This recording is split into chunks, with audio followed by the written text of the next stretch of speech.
이번 주에 제가 교회에 이제 아침에 와서 이렇게 기도하고 있는데 반가운 목사님한테 연락이 왔어요. 그 움직이는 교회 김상임 목사님한테 연락이 왔어요. 평택에 여기 한강고등학교에 뭐 선생님들 교육이 있어서 잠깐 왔다가 교회 와도 되냐고. 그래서 이제 만나서 교제를 좀 했거든요. 교회 놀러 오셔가지고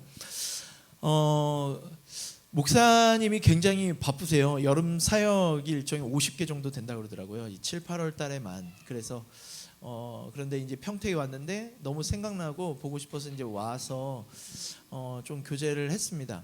교제하면서 그 이야기를 하시더라고요. 어떤 이야기였냐면 어제 이제 청년들하고도 나눴는데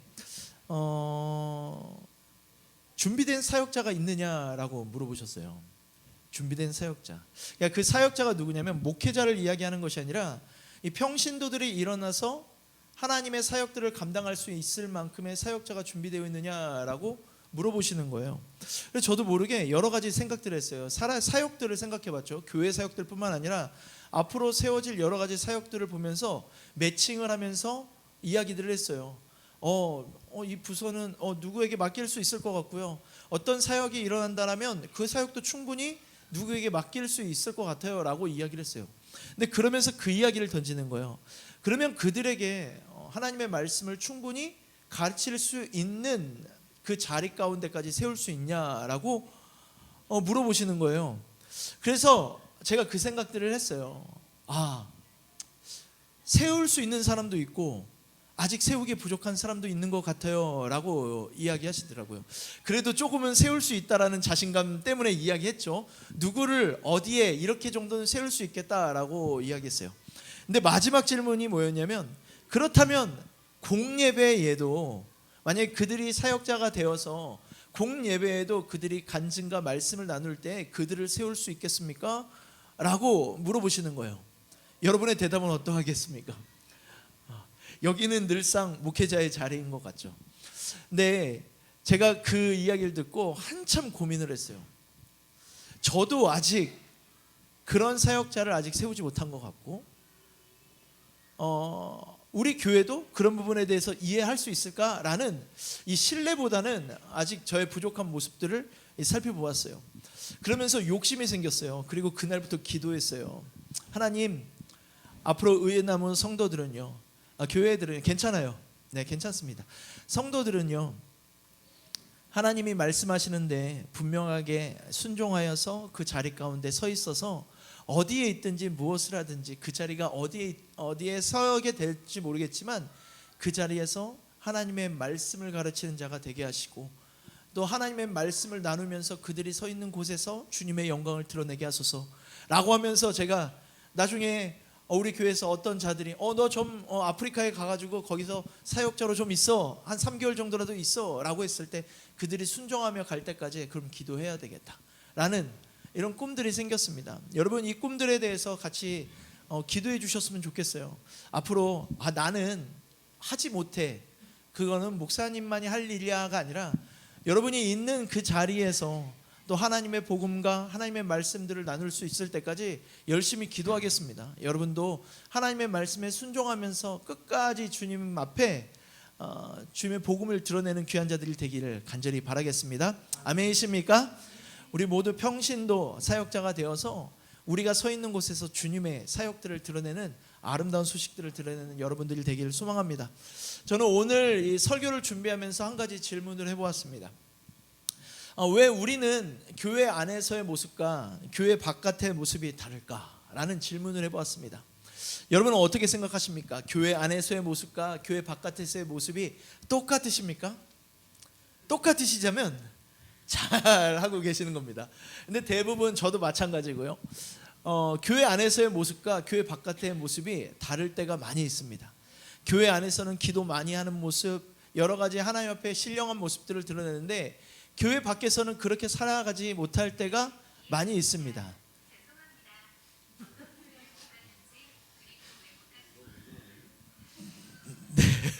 네.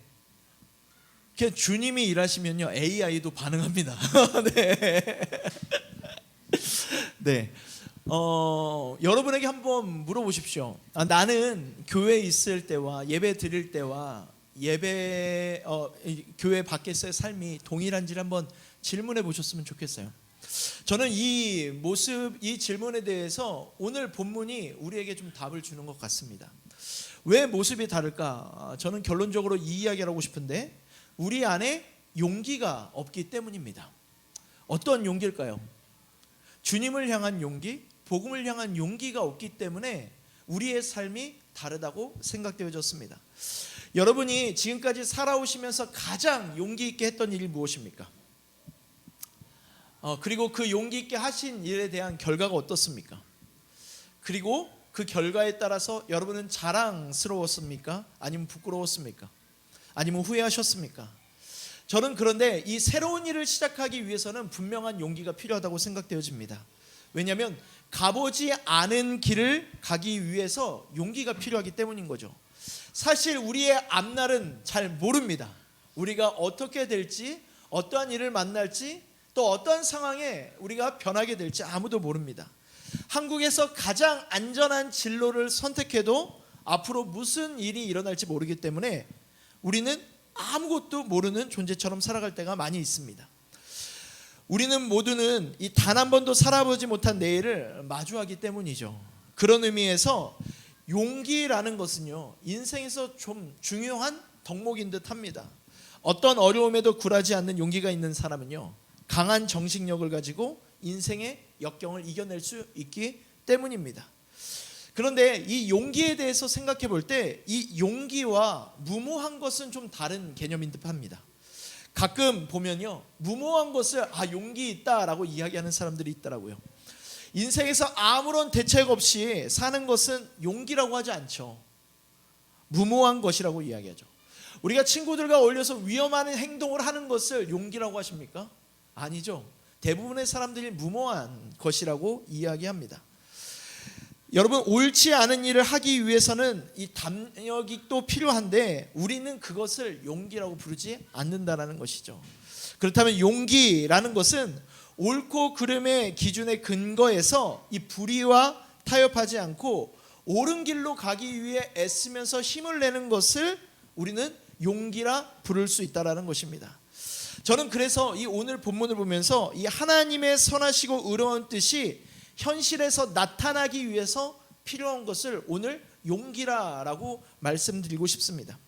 교회에서 은혜를 받는 우리가 이 세상 가운데 하나님의 뜻을 행하기 위해서 이 용기가 필요하다는 겁니다. 그렇다면 진정한 용기, 우리가 고민해야 될 용기, 이 용기가 어디에서부터 오는 것일까요? 오늘은 이 본문에서 보면요, 위협에 굴하지 않는 용기가 어떠한 모습인지가 잘 드러나고 있습니다. 지난주에 우리가 어떤 말씀을 나눴죠? 이 성전 앞에서 구걸하던 자를 이 베드로가 예수님의 이름으로 치유하는 장면과 그 장면을 통해서 베드로가 그것으로 끝내지 않고 그들에게 설교하는 장면을 함께 말씀을 나눴죠. 그냥 그들에게 보여주고 끝나는 것이 아니라 이것이 다 주님의 말씀, 주님의 복음을 통해 일어난 일임을, 주님의 권세임을 이 베드로가 설교를 통해 이야기했습니다.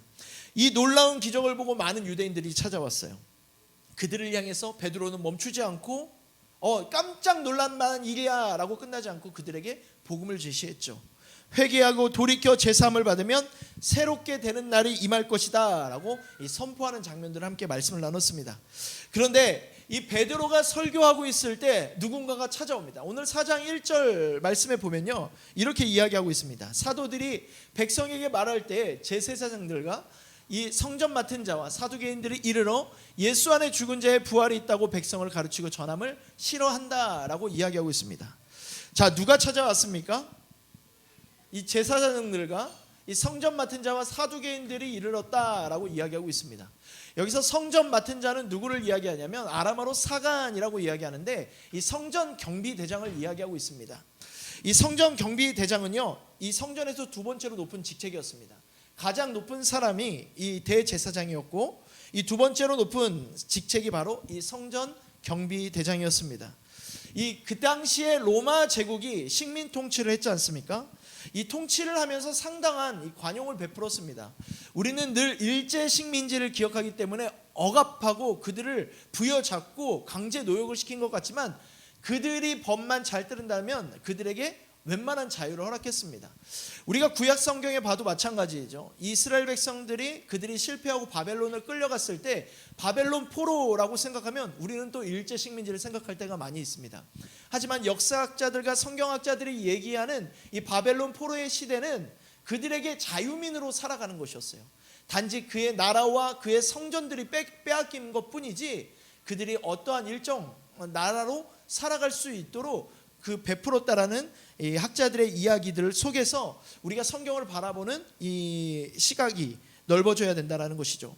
이 문화와 종교에 있어서 이 로마 제국은 상당히 자유를 베풀었습니다. 다만 조건이 있었어요. 로마의 법과 질서를 잘 지켜야 된다였다는 것이죠. 이 예루살렘 성전 안에서도 이 법과 질서를 유지하는 사람, 그 사람들이 바로 이 성전 경비대장이었습니다. 예수님 당시에 이 성전의 고위직은요 모두 다 누구였냐면 사두개인들이었습니다. 이 사두개인들은요 솔로몬 시대의 제사장이었던 사두개의 후예들로 알려져 있습니다. 이 아론의 자손인 그들은 대대로 제사장 직분을 감당했고요. 우리가 성경에 보면요 사두개인과 바리새인 이렇게 함께 등장해서 이들이 다 예수님을 반대했으니까 같은 편인 것 같지만 실제로는 그렇지 않았습니다. 사두개인들은요 로마 통치에 협조를 잘했습니다. 그 대가로 이 종교 권력을 장악한 자들이었습니다. 그에 비해서 바리새인들은 어떠한 자들이었냐면요 율법사나 서기관의 역할을 감당하면서 이 영적인 일들을 했습니다. 그래서 이 바리새인들은 늘 이 율법이나 서기관의 역할을 감당하면서 이 로마 제국에 대해서 비판적이었기 때문에 어떻게 보면 대중들의 인기를 받을 수밖에 없는 사람이었죠. 하지만 사두개인들은요 귀족의 이익을 대변하는 일종의 정치 집단과 같았습니다. 그들은 모세 오경을 믿었습니다. 그리고 부활의 천사 영혼의 존재를 믿지 않았습니다. 영적인 세계를 믿지 않다 보니까 어떤 삶을 살게 되냐면 현실주의적으로 살게 되고 이 물질적인 삶을 살게 됩니다. 하나님 나라에 소망을 두지 않으니까요 내 것만 보이는 것입니다. 하나님 나라에 내 소망과 내 발걸음을 옮기지 않으니까요 내가 지금 잘 사는 것에 목숨을 거는 것이죠. 이 성경에 보면 바리새인 중에 예수님을 만나서 변화된 사람이 있습니까 없습니까? 우리가 잘 알고 있는 니고데모도 그렇고 사도 바울도 변화되어서 이 예수님께서 말씀하시는 자들이 되었죠. 그런데 사두개인 중에서는 이 예수님을 만나서 변화된 사람이 있을까요 없을까요? 역사에는 모르겠지만 성경에는 없습니다. 오히려 예수님에게 사형을 선고한 사람들이 누군지 아십니까? 이 사두개인이었던 대제사장 가야바였습니다. 오늘 본문 6절에 보니까 이 가야바의 이름이 나오죠. 이 사도행전 4장 6절에 보면요 대제사장 안나스야 가야바라는 이름이 나오고 있습니다. 이 안나스는 AD 6년에서 15년까지 이 대제사장직을 수행했습니다. 그리고 그의 사위였던 이 가야바가 AD 18년부터 36년까지 이 대제사장직을 수행했습니다. 전직, 현직 대제사장이 예수님을 신문했죠. 그리고 예수님께 사형을 선고했습니다. 그 자들이 지금 베드로와 요한을 또 체포해서 신문하고 있는 것입니다. 여러분 예수님이 십자가에 달려 돌아가신 일이 지금 이 시기를 볼 때 2-3개월 전이었어요. 얼마 되지 않은 시간들이었습니다. 그 죽였던 사람들이 이제 예수님의 제자들을 붙잡고 그들에게 질문하고 있는 것입니다. 그 질문을 보시면 7절 말씀을 우리 함께 읽겠습니다. 사도들을 가운데 세우고 묻되 너희가 무슨 권세와 누구의 이름으로 이 일을 행하였느냐라고 이야기합니다. 아까도 말씀드렸지만 이 사두개인들은 영적인 일들을 믿지 않았습니다. 영적인 세계를 믿지 않았던 이 사두개인들이었지만 오늘 성전에서 어떤 사건을 보게 됩니까? 절름발이었던 절름발이가 치유된 것을 보았다라는 것이죠. 우선 그러니까 부정할 수는 없었습니다. 예루살렘에 살던 주민이라면요 나면서부터 걷지 못하던 이 사람을 다 알고 있었을 것입니다. 그런데 어느 날 갑자기 이 사람이 걷게 된 것이죠. 이 놀라운 기적을 부인할 수 없으니까 이렇게 질문한 것이었어요. 너희가 무슨 권세와 누구의 이름으로 이 일을 행하였느냐라고 질문한 것이죠. 그런데 이 질문이 이번 한 번뿐이었을까요? 누가복음 21장 2절 말씀에 보면요, 사두개인들이 예수님께 똑같이 질문했습니다. 당신이 무슨 권위로 이런 일을 하는지 우리에게 말하라 라고 질문하는 것이 누가복음에 쓰여졌다는 것이죠. 이 사두개인들은 기본적으로 관심이 있던 것들이 있었습니다. 그것이 무엇이었냐면 권위와 권세에 관심이 많았습니다. 예수님께서 선포하신 그 복음의 권세가 있는 것을 보고요, 그래서 물어본 거예요. 무슨 권위로 이런 일을 하는지를 질문한 것입니다. 또 베드로가 나면서부터 걷지 못하던 자를 치유한 것을 보고서도 이렇게 얘기해요. 무슨 권세로 누구의 이름으로 이 일을 했느냐라고 질문한 것이죠. 그때 베드로가 이렇게 대답합니다. 4장 10절 말씀을 우리 함께 읽죠. 시작. 너희와 모든 이스라엘 사람들은 알라. 너희가 십자가에 못 박고 하나님이 죽은 자 가운데서 다시 살리신 나사렛 예수 그리스도의 이름으로 이 사람이 건강하게 되어 너희 앞에 섰느니라. 너희가 십자가에 못 박은 예수님의 이름으로 이 기적이 일어났다라고 선포하고 있습니다. 예수님의 이름으로라는 표현이 무엇입니까? 예수님께 보냄받은 자로서 예수님을 대표해서 예수님의 권세로 어떤 일을 했다라는 것입니다. 나의 힘, 나의 경험, 나의 지위, 나의 권세가 아니라요, 나를 보내신 예수님의 이름과 권세와 능력으로 이 일을 행하였다는 설명을 하고 있다는 것이죠. 우리가 누가복음에 있는 말씀을 통해서 여러분에게 매번 말씀했어요. 하나님께서 우리를 보내셨다라는 것. 여러분, 이 보내셨다라는 뜻이 무엇이라고 이 말씀 드렸죠? 그냥 너 마음대로 너가 알고 있는 대로 하라라고 이야기하는 것이라고 이야기했습니까? 이 성경에서 하나님의 이름으로 나아간다라는 것은요, 하나님의 보내심으로 받았다라고 이야기합니다. 하나님의 권세한 능력을 가지고 나아갔다는 뜻. 그래서 대표적으로 어떤 이야기를 했냐면, 여러분들 앞에 다윗이 골리앗 앞에 나아가면서 이 표현을 사용했다라고 여러분들에게 설명했습니다. 나는 만군의 여호와의 이름으로 나아간다라고 이야기하는 것은 내가 가지고 있는 능력과 힘과 지혜로 나아가는 것이 아니라 이스라엘 군대의 하나님의 이름으로 너에게 나아간다고 선포하는 것은요, 내가 싸우고 싶어서 나간 것보다 하나님께서 그를 보내셨다라는 의미가 더 강하다라는 것입니다. 하나님이 여러분을 보내셨다라고 하시는 것, 하나님이 여러분을 세상에 보내셨다, 직장에 보내셨다라는 것은요, 우리가 생각할 때 그냥 너의 힘을 가지고 싸워라, 너의 힘을 가지고 비춰라 라고 이야기하는 것이 아니라 하나님의 보내심을 받은 자라면서 하나님의 능력을 의지하면서 하나님의 이름을 대표하는 자로서 여러분을 세상에 보내신다라는 것이죠. 여러분, 우리가 어떠한 예로 생각하면 좋을 것 같으냐면, 이 대통령실에서 이 비서실장을 보낼 때 이 비서실장은 대통령의 권위를 가지고 나아갑니다. 대통령이 바쁘다 보니까 이 비서실장이 대통령의 권한을 갖고 나아가는 것처럼 주님이 바쁘시다는 이야기 아니라 주님이 우리를 그렇게 보내셨다라는 거예요. 근데 우리의 삶이 어떠합니까? 주님이 정말 보내심을 받은 자로서 살아가고 있느냐라는 거예요. 우리의 입과 우리의 입술과 우리의 행동 가운데 주님의 살아계심과 주님의 능력과 주님의 권세가 담겨진 삶을 살아내고 계십니까? 아니면 오히려 세상 사람들보다 더 세상적으로 살아가고 계시진 않으십니까? 누군가의 보냄을 받았다 하는 것은요, 이와 같이 보낸 이의 권위를 갖는 것입니다. 예수님은 하나님의 보내심을 받았죠. 그렇기 때문에 예수님은 하나님의 권위를 가지고 이 공생의 사역을 감당하셨습니다. 제자들은 누구의 보내심을 받았습니까? 예수님의 보내심을 받았습니다. 그러므로 제자들은 예수님의 권위를 가지고 선교 사역을 감당했습니다. 그렇다면 우리는요? 우리는 누구의 보내심을 받은 자입니까?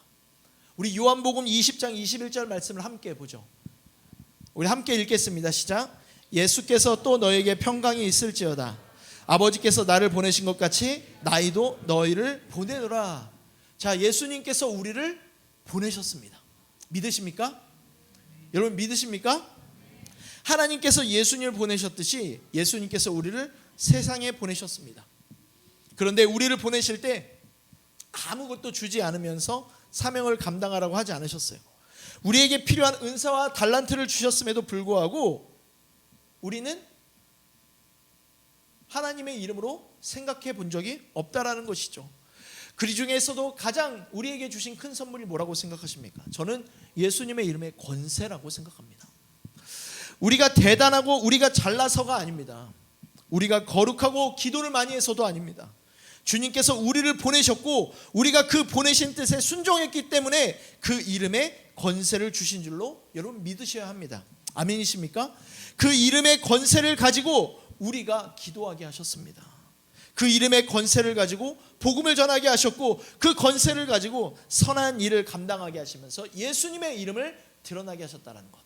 여러분 오늘부터 우리가 기도하실 때 여러분 예수님의 권세를 갖고 기도하십시오. 예수님께서 우리를 보내셨는데 그냥 보내신 것이 아니에요. 우리에게 그 예수님의 권세를 주셨다는 거죠. 그 권세, 예수님이 나를 보내셨다는 것을 믿으시는 분들은요, 여러분 권세를 갖고 기도하십시오. 주님이 일하실 것입니다. 복음을 전하지 못하는 자들에게도 권세를 갖고 복음을 전하십시오. 주님께서 일하실 것입니다. 저는 오늘 본문을 보면서 이 장면들이 그려지더라고요. 이 권력을 장악한 공회와 아무런 권력이 없는 사도들의 모습이 이 대조가 되더라고요. 여러분 옷차림은 어떠했을까요? 사도들의 옷차림과 행색은 어땠을까요? 그리고 공회 안에 있는 그 대제사장들과 사두개에 있는 모습은 어땠을까요? 아마 옷차림에서부터 그들이 풍겨지는 그 모습 속에서부터 아마 주눅이 들 수밖에 없었을 것입니다. 로마로부터 권력을 위임받은 공회는 아마 그들에게 이야기하고 던질 때 아주 자신 있게 던졌을 거예요. 보통 사람들이 그렇게 이야기하면 우리의 후줄근한 모습 때문에 이야기하지 못하고 그냥 우리가 우리의 삶 속에서 어떻게 해야 될지 모를 때도 분명히 있을 것입니다. 그런데 이 베드로가 이들이 어떻게 치유를 받았는지 물었을 때 베드로가 이렇게 대답한 겁니다. 예수님이 다시 부활하셨기 때문에 그분의 이름의 능력으로 이 사람이 나음을 입었다라고 선포하는 것. 이 대답이 무엇입니까? 이 사두개인들에게 아주 골치 아픈 대답이었죠. 육체의 부활이 없다라고 가르쳤는데 예수님께서 지금 부활하셨다고 베드로가 이야기하고 있기 때문인 것이죠. 그리고 그 부활의 증거로 이 절름발이가 치유받았다라고 제시하는 것이죠. 사두개인들은 예수님의 부활을 부정했지만 그들 앞에 있는 치유된 병자를 부인할 수는 없었을 것입니다. 너무나도 명백한 증거였기 때문이죠. 그래서 오늘 본문 말씀 4장 16절의 말씀에 보면요, 우리도 부인할 수 없다라고 이야기하고 있습니다. 이 사람들을 어떻게 할까? 그대로 말미암아 유명한 표적 나타난 것이 예루살렘에 사는 모든 사람에게 알려졌으니 우리도 그것은 부인할 수 없다라고 이야기하죠. 그럼에도 불구하고 이 사두개인들은 어떠한 것들을 선택합니다? 예수님을 믿지 않습니다. 왜 그럴까요? 저는 이것이 중요한 포인트라고 생각하는데요. 타락한 인간에게는요, 하나님의 진리를 미워하는 마음이 있기 때문에 그렇습니다. 알고 있으면서도 거부하는 거예요. 그것이 분명 하나님이 원치 않으시는 것 알고 있는데도 그 불편함을 이기려고 하지 않고 그냥 받아들이며 살아가는 거죠. 예를 들어서 이러한 이야기를 좀 준비했는데, 불법적인 일을 해서 큰 돈을 벌고 있는 사람이 있습니다. 분명히 과거에도 있을 거고 지금도 있을 것입니다. 그런 사람에게 하나님의 진리를 선포하면 좋아할까요? 싫어할까요? 좋아할 수도 있지만 대부분 싫어할 겁니다. 왜 그럴까요? 하나님의 진리를 받아들이면 내가 하고 있는 이 일을 그만둬야 되니까요. 그런데 이 일을 통해서 얻는 이익이 너무나 크기 때문에 주님의 마음을 포기해버리는 것. 저는 이것이 사두개인과 비슷하다고 생각합니다. 진리를 분명히 알매도 불구하고 진리가 나의 더러움을 비추는데도 그 진리가 나의 죄악이 드러나는 것이 싫어서 포기해버리는 거예요. 우리가 주님께로 나아가면 나아갈수록 우리 안에 더럽고 추악한 것들이 밝혀집니까? 밝혀지지 않습니까? 밝혀집니다. 그런데 그것이 싫은 거예요. 나의 잘못을 인정하기 싫고, 나는 신앙생활 잘해왔어, 나는 여전히 잘하고 있어 라고 영적인 교만을 주님 앞에 내놓는 거죠. 저는 이것이 사두개인의 모습이 지금 우리에게도 있다라고 생각됩니다. 그들에게 부인할 수 없는 증거가 있음에도 불구하고 치유된 것도 보았고 예수님의 부활과 그 이름의 권세를 통해서 그가 치유된 것도 알고 있음에도 불구하고 주님께 돌아가면 구원받는 것을 알매도 불구하고 그렇게 하지 않았다는 거죠.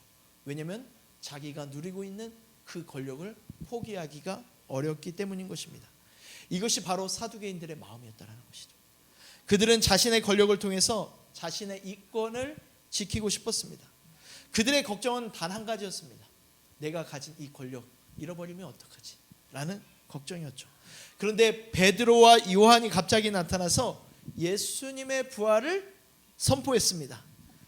여러분, 베드로와 요한이 어떤 사람이었을까요? 이 공회에 있는 사람들은 이 사람들을 보면서 학식도 없고 지식도 없는 정말 천한 사람으로 생각했을 것입니다.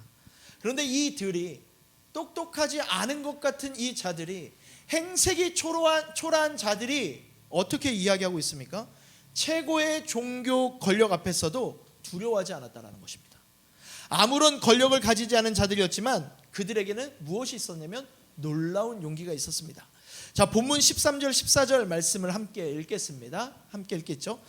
그들이 베드로와 요한이 담대하게 말함을 보고 그들을 본래 학문 없는 범인으로 알았다가 이상히 여기며 또 전에 예수와 함께 있던 줄을 알고 또 병 나은 사람들이 그들과 함께 서 있는 것을 보고 비난할 말이 없는지라. 아무것도 없는 자들인 것 같았는데 이 평범한 자들이 놀라운 용기를 가지고 이야기하고 있다는 것이죠.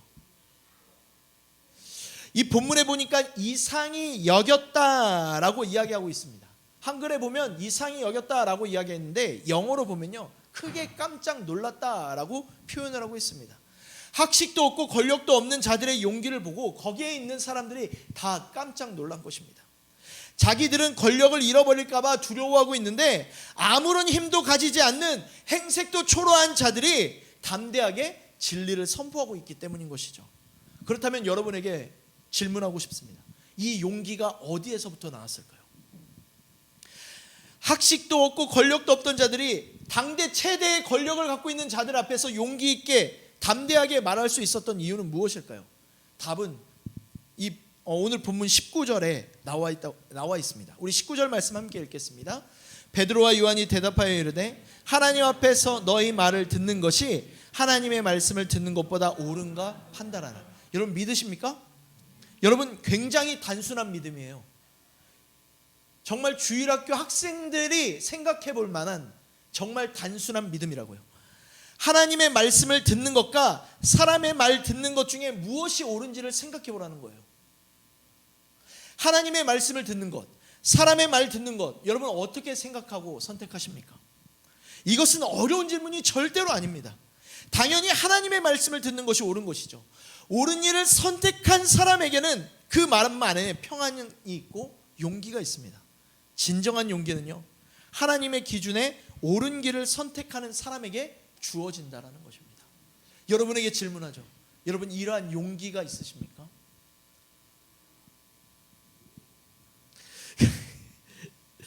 여러분, 그리스도인으로서 이에 대한 고민과 기도가 있었습니다. 그런데 오늘 본문 내용을 보면서 아까 처음에 여러분에게 질문한 내용처럼 우리 안에 용기가 없기 때문에 교회 안의 삶과 교회 밖의 삶이 달라진 거예요. 우리는 믿음대로 살아갈 용기가 없는 거예요. 오늘 우리가 말씀을 통해서 하나님의 말씀도 알고 하나님의 마음을 알지만 그대로 살아갈 용기가 부족한 거예요. 솔직하게 한번 여러분 자신을 한번 보십시오. 내가 믿는 대로 살아갈 용기와 소신이 부족할 때가 너무나 많이 있죠. 그냥 내 범위 안에서 내가 안주하면서 피해 안 끼치면서 그냥 내가 그 정도만 신앙생활해도 다행인 거야 라고 주님 앞에 통보할 때가 있지 않으십니까? 고민되어질 때가 많이 있지 않으세요? 주님의 것과 내 것을 구분짓는 데 있어서도 내가 유리한 쪽으로 생각하면서 주님의 것을 바라볼 때가 있지 않으십니까? 내 시간과 주님의 시간 중에서 내 시간은 조금 분주하고 피곤하니까 주님의 시간을 조금 더 양해 바랍니다 라고 하면서 포기할 때 있지 않으십니까? 저는 이 용기가 필요하다고 생각되어집니다. 오늘 이 말씀, 이 정직을 실천하기 위해서는 용기가 필요하는데 이 용기가 어디에서 오는 줄 아십니까? 이 용기는 하나님께 충성하는 마음에서 옵니다. 사람의 말과 하나님의 말씀, 이 두 가지가 충돌할 때 하나님께 충성할 수 있는 사람만이 용기를 가질 수 있는 믿음을 갖게 된다는 것이죠. 하나님을 경외하는 마음, 하나님의 말씀에 충성하는 마음으로 살아가면서 진정한 용기를 얻으시기를 간절히 바라겠습니다. 베드로에게는 아무런 권력이 없었습니다. 진정한 용기는 하나님께 충성하는 마음에서 나옵니다.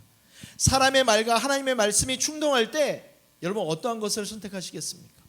하나님께 충성할 수 있는 사람이 진정한 용기를 얻는 줄로 믿습니다. 용기는 나 혼자 훈련해서 갖는 것이 아닙니다. 하나님의 관계에서 흘러나오는 것입니다. 여러분, 내 마음에서 막 용기를 이끌어내는 것이 아니라 하나님과 관계하면 할수록 우리 안에 하나님이 주시는 복음으로 향한 용기가 흘러나오게 된다는 것입니다. 이것을 깨달으면요, 성경에 나와 있는 용기에 대해 말씀이 더욱더 잘 이해되는 것이죠. 우리가 잘 아는 말씀이 있죠. 여호수아 1장 9절 말씀.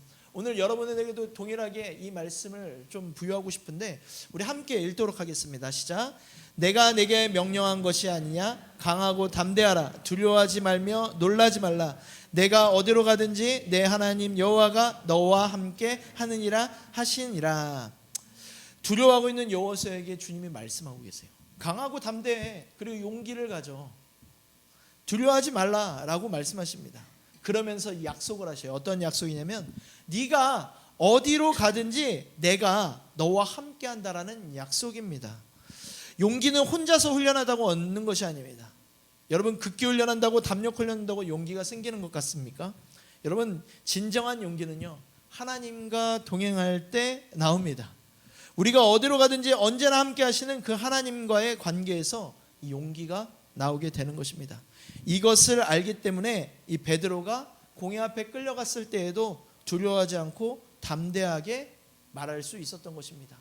이 베드로와 요한은 이전의 기억을 떠올렸던 거예요. 자, 누가복음 12장 11절 12절 말씀 우리가 읽고 이 말씀을 마치려고 하는데요. 예수님께서 오래전에 베드로에게 주셨던 그 약속을 기억하면서 이야기한 것이라고 저는 생각되어집니다. 우리 한 번 더 함께 읽겠습니다. 사람이 너희를 어떻게 무엇으로 대답하여 무엇으로 말할까 염려하지 말라. 마땅히 할 말은 성령이 곧 그때 너희에게 가르치시니라 하시니라. 여러분 믿으십니까? 주님이 우리에게 동일하게 말씀하십니다. 늘 세상은요, 우리를 가장 눈에 잘 보이는 곳에 우리를 무릎을 꿇게 합니다. 우리가 자꾸 손에 쥐게 하려는 것들 앞에 무릎을 꿇게 해요. 여러 가지 상황들이 있을 수 있습니다. 정말 여러분들을 신앙생활 하지 못하게 하는 것들이 무엇입니까? 주님께 가까이 나아가지 못하게 하는 것들이 무엇입니까?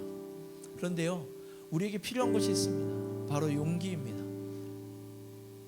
우리가 담대하게 그 자리를 피하지 않고 앞에 선다라면요, 성령 하나님께서 그때에 여러분들을 가르치시게 될 것입니다. 여러분, 저도 마찬가지라고 생각해요. 제가 어떻게 여러분들 앞에서 말씀을 나누겠습니까? 저도 부족한 자예요. 하지만 주님의 말씀에 순종하며 한 걸 한 걸음 걸어다 보니까 말씀 가운데 주시는 주님의 지혜도 있고 또 주님의 은혜도 있어서 여러분과 함께 나눌 것뿐이에요. 저는 여러분도 마찬가지라고 생각해요. 여러분이 세상 가운데 서 있을 때, 또 만나는 사람들이 여러분을 불편하게 할 때에도, 여러분이 가진 생각 속에서, 또 물질적인 문제 속에서, 관계 속에서 여러분 참 고민이 되어질 때가 많이 있을 거예요. 저도 그럴 때가 많이 있거든요. 제가 가장 힘든 시간에 그 고민들이 많아지더라고요. 그런데 저희 가정은 결정했어요. 어떤 결정이냐면, 힘들지만 우리는 우선순위가 주님이에요. 부족하지만 내 계산이 들어가지 않고 주님의 방법으로, 주님이 말씀하신 대로 살아갈 거야. 부족하면 어때? 우리가 조금 불편하면 되지. 우리에게 베풀어 주신 그 주님의 은혜를 기억하면서, 그래, 용기 내보자, 한 걸음 더 가까이 나가보자, 주님이 말씀하신 대로 이렇게 결정하며 나아갈 때 주님께서요 더 큰 비전을 주시더라고요. 여러분들과 나중에 나눌 기회가 있으면 좋겠는데, 이번 한 주간 저에게 가장 마음속에서 외로움과 공허함 속에서 살아왔어요. 그런데요, 이 공허함 속에서 주님을 의지하고 나아갈 때요, 주님께서 약속하시는 것들이 있더라고요. 그 약속을 통해서 주님께서 더 큰 비전을 주시더라고요. 하나님의 나라의 확장함들과 그 확장함을 통해서 하나님께서 영광 받으실 그 일들을 소망하게 하시더라고요. 그래서 기도 시작했어요. 여러분의 하나님께서 여러분들을 통해서 하실 일들을 기대하고 살아가십니까? 나는 나이가 있잖아요. 나는 그냥 이제는 나 마무리나 잘하고 우리 자녀들이나 잘 믿고 주님의 사람이 됐으면 좋겠어요 라고 생각하는 것이 아닙니다. 주님이 여러분을 어떻게 사용하실지 아무도 모르죠.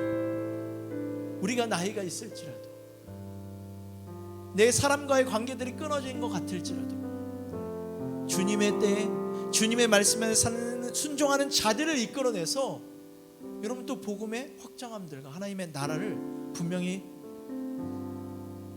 세우실 것입니다. 여러분 믿으십니까? 여러분의 사강 속에서 낙심하지 마시고요, 저는 여러분에게 이야기하고 싶습니다. 여러분 용기 내십시오. 복음을 향한 용기를 가지십시오. 주님께서 일하실 것입니다. 그 일하심들을 기대하면서 우리가 한번 기도했으면 좋겠습니다. 하나님, 내게 진정한 용기를 달라고, 복음을 향한 용기를 달라고. 그 용기가 하나님을 향한 충성에서 나온다고 했는데 하나님을 향한 충성한 마음들을 좀 달라고, 우리 그렇게 한번 이 시간에 우리 한번 기도했으면 좋겠습니다. 기도하겠습니다.